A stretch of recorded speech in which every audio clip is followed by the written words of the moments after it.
สวัสดีท่านผู้ชมนี่คือบรรยากาศอยู่ที่น้ำตกตาดลีพี่หรือว่าน้ำตกตาดส้มผามิตรนั่นเองสำหรับวิดีโอนี้อุ่นใจจะพาไปยังชมวิวอยู่ขั้วอูหรือว่าขั้วลอยฟ้านั่นเองนี่คือจุดเขาสีเข้าไปแต่ว่าเขาต้องได้ซื้อปีผ่านก่อนพี่น้องเขาต้องได้จ่ายซื้อปีเข้ายางชมวิวเข้าไปลองเบิ่งเนาะน่าจะเข้าไปเลิกเติบพี่น้องตอนนี้เขาก็เข้ามาเป็นที่เรียบร้อยกับยางผ่านขั้วแต่ว่าก็เสี่ยวพอสมควรพี่น้องเสี่ยวพอสมควรเพราะว่าจุดแม่น้ำคลองจุดนี้นี่กว้างสมควรพี่น้อง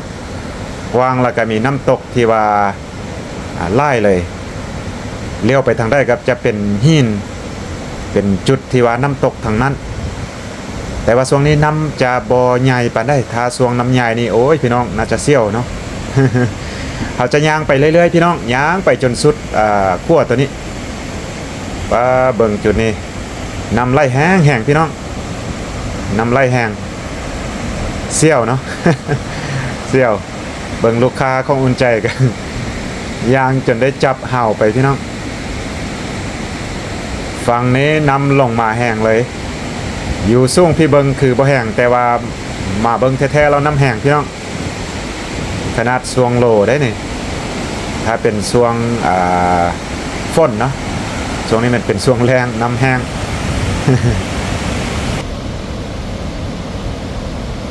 ย่างมาจุดนี้กับน้ำอย่างแห้งคือเก่าพี่น้องขั้วนี้ยาวพอสมควรสำหรับขั้วนี้เป็นของเอกชนเนาะเป็นของเอกชนเขาต้องได้ซื้อปีผ่านสำหรับซื้อปีเขาขั้วแห่งนี้ก็ต้องแยกนะซื้อปีเข้าสมน้ำตกตาตั้งหากแล้วก็มาซื้อปียางผ่านขั้วเบิงวิวนี่ตั้งหากพี่น้องสำหรับคนต่างประเทศอุ่นใจซื้อให้ลูกค้าอุ่นใจก็คือผู้หนึ่ง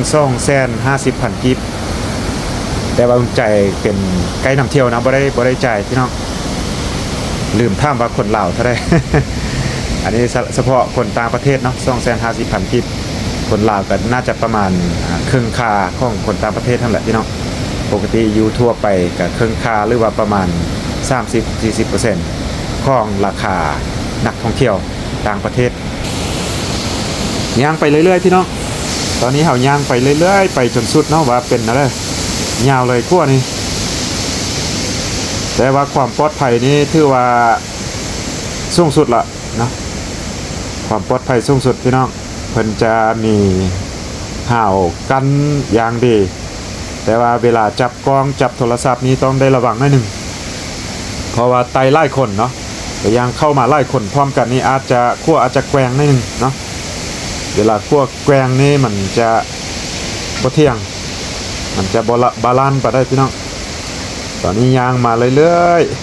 ๆไกลน่าจะใกล้ฮอตจุดสิ้นสุดแล้วบ่หรือว่ายังเนาะยังพี่น้องแต่ว่าตลอดทางที่ยางมานี่น้ำตกแห้งๆพี่น้องเบิ่งพุ่นเว้ารวมแล้วเขตนี้กับแม่น้ำคลองนี้ถือว่ากว้างเลยล่ะพี่น้องกว้างแล้วก็น้ำตกนี่ทั่วเลยเขตนี้ช่วงนี้บ่มีนักท่องเที่ยวอยู่จุดนี้ถือว่าเงียบสงบเลยบรรยากาศนี้ได้เลยพี่น้องบรรยากาศได้เลยน้ำตกลีพี่หรือว่าน้ำตกส้มผามิตรแห่งนี้อยู่ที่ดอนคอนพี่น้องอยู่ดอนคอนตอนนี้เราน่าจะมาฮอดจุดสิ้นสุดการย่างขั้วเนาะก็ยาวพอสมควรพี่น้องมาสิ้นสุดอยู่จุดนี้เลยแต่ว่าน้ำตกนี้ไปต่อแน่นอนจุดนี้นี่เพิ่นสร้างเป็นระเบียงออกไปอยู่ถึงหน้าน้ำเลยพี่น้องถึงน้ำตกเลยคือว่าเบื้องลงไปนี่น้ำตกอยู่ข้างลุ่มเลยเนาะเดี๋ยวแห้งขนาดแห้งพี่น้อง เสี่ยวอีกจุดนี้เนาะ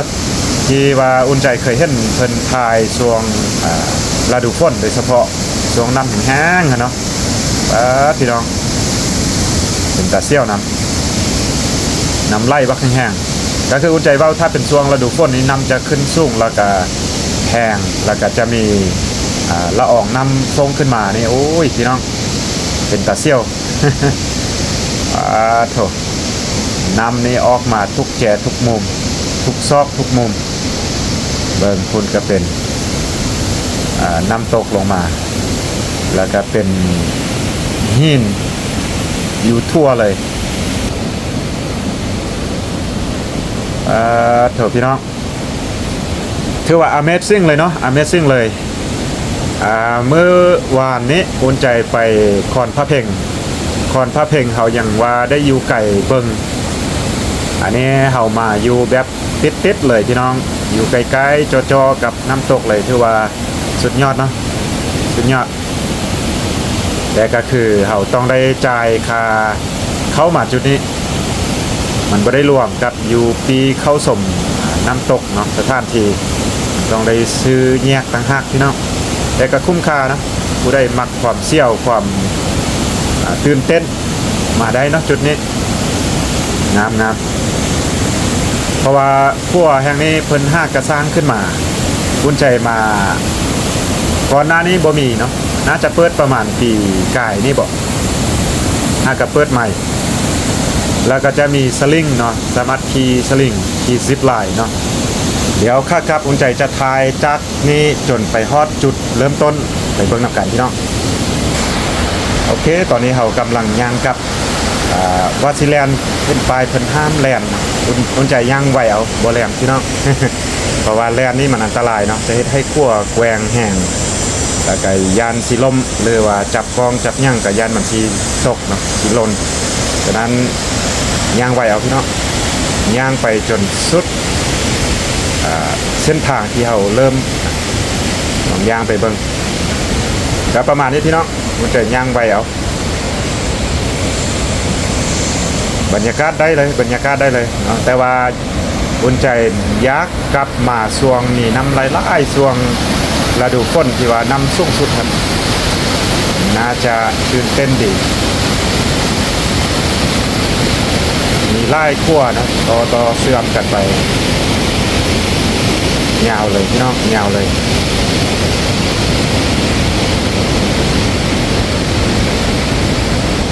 ถ้าเป็นจุดบ่มีน้ำเพิ่นก็จะเป็นขั้วแบบนี้นะแต่ว่าถ้าเป็นจุดมีน้ำเพิ่นก็จะเป็นขั้วแบบนี้แล้วก็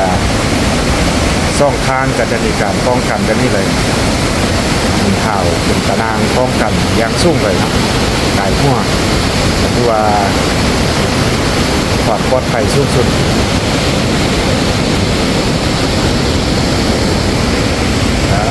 จุดนี้พี่น้องบนไปรูมพุ่นเป็นตะย่านอย่างที่ไรอุ่นใจจะว่ายักกลับมาช่วงมีน้ำไหลถ้ามีน้ำไหลนี่โอ้ยเนาะจักสิว่า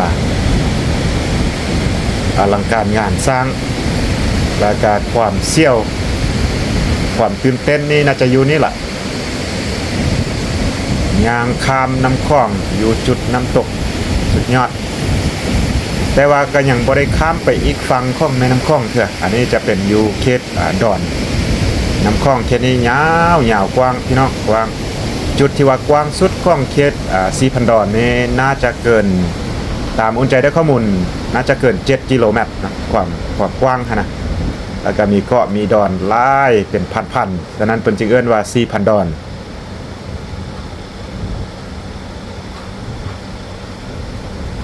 มาจุดนี้ถือว่าเป็นบกนะเป็นบกแต่ว่าช่วงฤดูฝนนี้มีน้ำแน่นอนเขตนี้ยาวพี่น้องขั้วนี้ยาว บสุดจักเทื่อยางเมื่อกี้นี้ไปว่าสิกลับแล้วแต่ว่าแดดยางต่อเพราะว่าแดดฮ้อนพี่น้องช่วงนี้นี่แดดแห้งพิลึก30 กว่าองศาเกือบฮอต40 องศาเนาะแล้วบวกกับแดดแห้งๆแบบนี้แต่ว่าก็ดีมาจุดนี้นี่ถือว่ามีลมอ่อนๆหน่อยนึงมีลมอ่อนๆแต่ก็ยังฮ้อนพิลึกเลย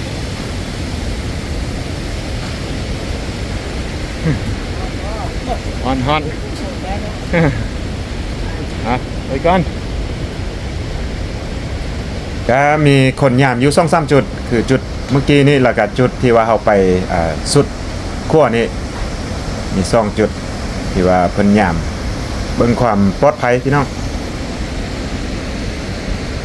คิดว่าตัวนี้เป็นขั้วยาวที่สุดแล้วพี่น้องขั้วนี้ยาวที่สุดละคามนำจุดนี้ก็ถือว่านำไล่แห้งโธ่สุดยอดเนาะเบิ่งลงไปทางลมว้าวน้ำแห้งเลยเนาะ ตกลงไปนี่อันตรายพี่น้องบนน้ำบักแห้งเบิ่งลงไปทางลมเบิ่งทางลมพุ่นกาอย่างไล่แห้งพี่น้องเหมาะแก่การลองคายักเนาะ คือสิคักอยู่โอเคก็สิประมาณนี้พี่น้องสำหรับคลิปนี้เนาะถ้ายางชมวิวอยู่ขั้วอูหรือว่าขั้วลอยฟ้าที่น้ำตกตาดลีพี่หรือว่าน้ำตกตาดส้มผามิตรนั่นเองเนาะออกจากนี้เราก็จะเดินทางต่อพี่น้องเราจะเดินทางต่อออกจากนี้เราจะเดินทางไปนอนอยู่ที่ดอนแดงเนาะไปเบิ่งคลิปต่อไปนำกันพี่น้องสำหรับคลิปนี้ก็สิขอจบไว้เพียงซ้ำนี้พี่น้องจากได้การเส้นเก้าเดิมขอบใจทุกทานทุก FC ที่เข้ามาติดตามและรับชมซองอุ่นใจมาโดยตลอดพี่น้องเจอกันคลิปต่อไปสบายดี